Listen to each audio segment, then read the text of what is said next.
So team, very much looking forward to the presentation, and the floor is yours. Thank you.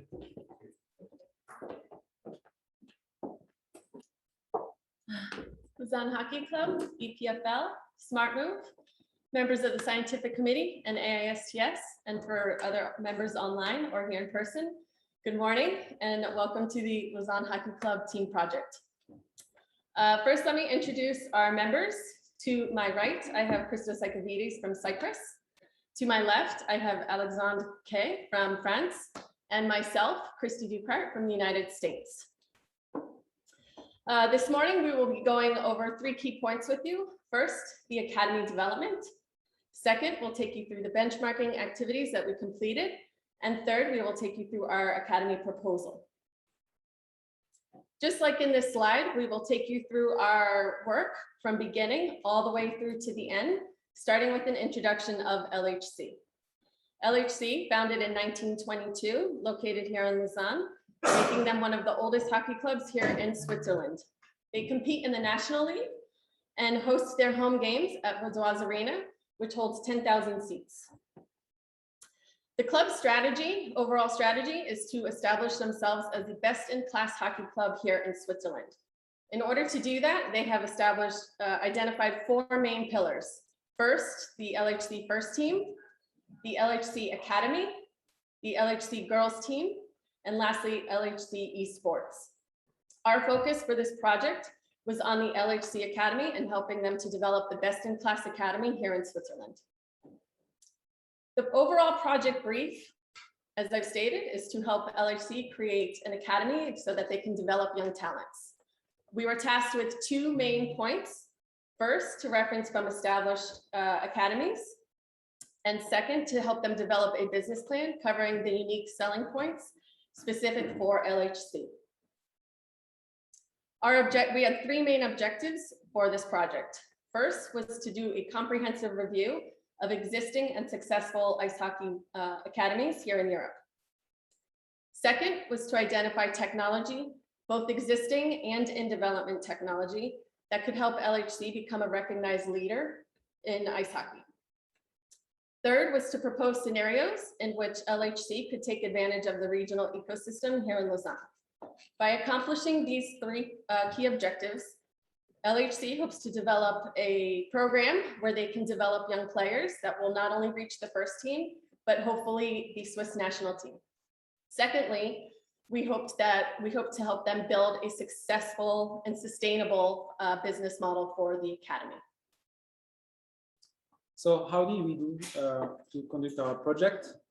We had the project organized in 2 phases, and the first phase was to define the LHC Academy USP and also to benchmark the best club. So the first step there in the phase 1 was to define the key success factors, and we identified 4, namely coaches and staff, education, facilities and training equipment, and also on ice and off ice training times. The second step was to identify which club to benchmark, and we identified 4 clubs that we will shortly present to you. And with 2 of those 4 clubs, we actually conducted interviews in order to confirm what we discovered in our research. Thanks to that, we were able to define LHC Academy unique selling proposition. The second phase of our project was to draft a business plan. And thanks to the benchmarking, we were able to define a first proposal of based on the benchmarking. Then after the meeting with our client, we were able to adjust the business plan and the proposal to LHC vision. And finally, we helped develop a little bit of template in order to help them have their financial projections for this academy. So talking now about the benchmarking, we selected 4 clubs, 2 that are based in Switzerland and 2 that are outside of Switzerland, but in Europe. We benchmarked Frölunda in Sweden, which is the best academy in Europe today. Red Bull Salzburg, that is based in Austria and that is also famous for the football club. And in Switzerland, we benchmarked IV Zug and Hockey Club of Davos. The first item that we benchmarked there was the coaches and staff structure. And to do so, we looked at all age categories from U15 all the way up to U20. And we also looked at on-ice staff. When we talk about on-ice staff, we refer to the coaches that are directly involved on the development during the game of the athletes. For example, it can be a fitness trainer, it can be the head coach, the assistant coach. We also look at off-ice staff. The off-ice staff is all the staff that is not directly involved in the game, but is involved in the, let's say, the overall development of the players. For example, a mental coach, physiotherapist, and also equipment managers, for example. When we look at education as a second point, here we have to take into account two considerations. Depending on the country's sports and youth sport is organized differently. For example, in Sweden, the youth sport is organized by the government. So we have a nationwide program that is directly ruled by the state. In Switzerland, it's a little bit different, where the youth development and youth academy is organized more by private initiative and by the club themselves. Also, something that we have seen in common from all the clubs is that they were providing with the schools an organization that allowed a good balance between training and class. And for example, all clubs allowed youth athletes to train in the early morning, then to go to the class for the normal education later on. The second point that was common to all clubs is the flexibility in the school graduation. For example, in Switzerland, the two clubs we benchmarked, they offer flexibility in the maturity graduation, meaning that instead of doing the maturity in 1 year, they were able to do it for 2 years. Facilities and training equipment, another unique selling point that we identified with the club. All four benchmark clubs that we've seen had at least 2 to 3 ice rinks. The first one was, of course, for the first team for the games. The second one was for the first team and the youth teams for the training. And also they had a third one. It was either for use for public facilities, so they can have another revenue stream, or it was used for, it was a half ring, let's say, either artificial or not, and it was used for training. In addition to that, all the four benchmark clubs have state-of-the-art facilities. I can give you an example. For Red Bull has all the facilities in a campus, and it has also a football academy there, so you can understand the name Red Bull and everything what can include. The Swiss clubs that were identified were also collaborated with foundations or other state fundings. For example, HC Davos has collaborated with Gleis, which is a company that makes artificial ice. So they performed an elite center where it's considered one of the most latest technologies that exist in ice hockey. Zug has the OIM Center, which was funded by the owner mainly. And the OIM Center is basically used for nutrition, training, rehabilitation, not only for the club, but also for other sports. All these facilities were customized specifically for each club separately according to their needs and how they want them to train their athletes. The fourth and final point that we benchmarked for this project was the training time on ice and off ice. All clubs varied a little bit by age and group, however, there were a lot of similarities. In terms of games played, at the U15 and U17 level, teams averaged about 36 games per season, while at the U18 and U20 level, teams were averaging 48 to 55 games per season. There were some outliers. So for example, Red Bull was an extreme outlier at their U20 level. They played about 70 to 75 games per season. For the in-season training on ice, teams were averaging 4 to 6 training sessions per week. Most teams play their games on the weekends, giving the athletes 1 day off a week, and then they structure those 4 to 6 practice sessions per week on ice a little bit differently. So as an example, again, Red Bull does double sessions on Tuesdays and Thursdays with their teams, and then single sessions on the other days. For the off-season training, all clubs All 4 clubs focused on strength and conditioning as their primary focus. However, there were some other criteria that they were doing in the off season, such as strategy, mental training, nutrition, and supplements. Now we are going to walk you through what we proposed to the club and what we included in the business plan, following the same structure. And so starting with the coaches and staff. Our first recommendation to the club is to have a harmonized structure across all age categories, trying to replicate on all age categories the same structure with 4 on-ice coaches. We recommend to have a head coach, assistant coach, a goalkeeping coach, and a fitness coach in the team. Also, when we were given the project, we were asked to do the biggest and best of the plan. And for the off-ice staff, we would like to recommend 7 off-ice staff. And here we would like to mention the equipment manager, the facility manager, a recruiter to recruit young talents, but also admin support to act as a liaison between the coaching staff and also the parents. And also as, let's say, part-time staff, we'd like to mention the physiotherapist, a mental coach, and also a nutritionist, because this is a key point for the youth development. In terms of education, we would like to recommend the club to develop partnership with schools that are located in Lausanne and in the canton of Vaud. And as we've seen with the benchmarking of the clubs, what is really important in Switzerland is to allow flexibility in the education program of the youth athlete. So we need to allow a second year for the maturity compared to the normal 1-year program. The location and training schedule adaptation is also one of our recommendations. Talking about location and training, it's important for the youth athlete to be located close to the school.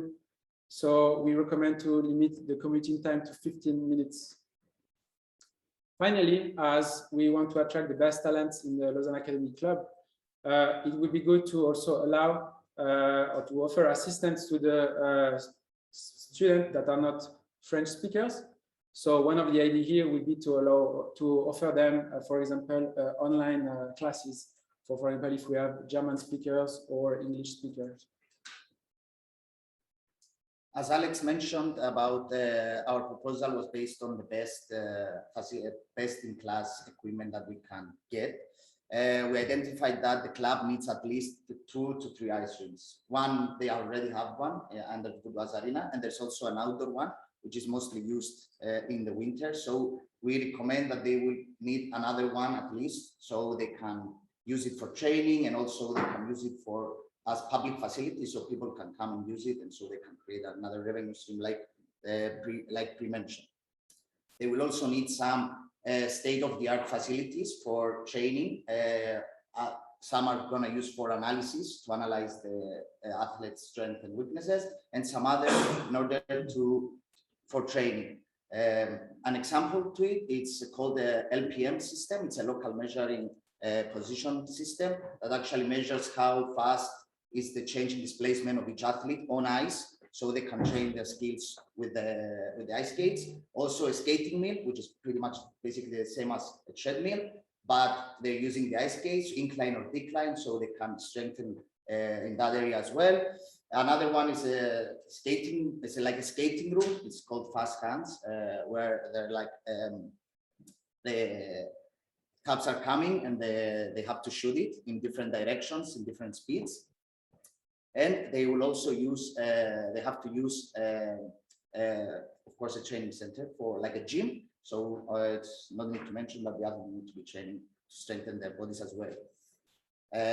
Another option would be collaboration with SmartMove. SmartMove is a network of institutions that collaborates UNIL, EPFL, SHUF. One could be UNIL, could be for life and humanitarian sciences, EPFL for technology, SHUF for medical things. So EPFL has some startups, and the collaboration with them could be a flagship, a project that is a flagship in order to establish the region as a sports-related for research and training. So those EPF, so those mentioned startups, there are some that they have some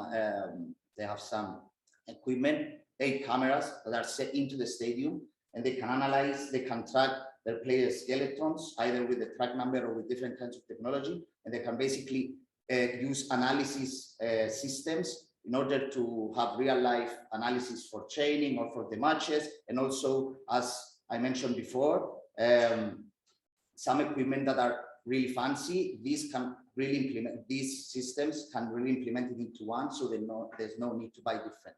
Of course, as another important startup that is in the project development phase still, it's a startup that can, with the same system, can track concussions, fatigue, and sleep of the athletes.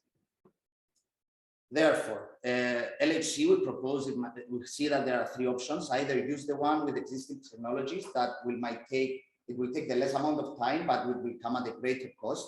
And saying that, fancy facilities actually attract athletes, so it's one of the reasons we thought about that. The other option is, I just mentioned, a collaboration with SmartMove, where we can establish this project and make the region very strong in this area. Or there is a third option where they can use a combination of both, where it will not take as much time as only working SmartMove, and will take a bit more time than just having the existing technologies implemented right away. For the final piece of our proposal, in terms of number of games at the U15 and U17 level, we are going to propose 36 games per season. And at the U20, it's staying within that 48 to 55 range. We believe that this will have the athletes playing enough, but not so much that they burn out. Out of season, we're recommending 4 to 6 training sessions per week.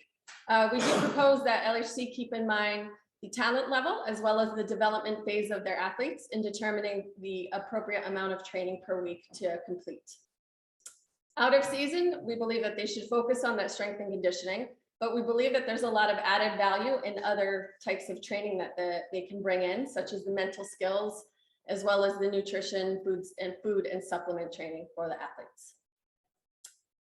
For the last part here, we'll discuss the business plan that we put together for LHC. LHC understands that this is a long-term investment. That being said, the first 5 years are the most important in establishing their academy and building it. So we put together a roadmap for them. A lot of our key points in the roadmap for the first 5 years cover things such as hiring the appropriate coaches and staff and making the appropriate investments for equipment and facilities. In addition, they need to start recruiting players in order to start building their academy up. The structure of our business plan, you can see behind me. The main parts were the benchmarking, which we covered with you today, as well as the proposed structure of the academy.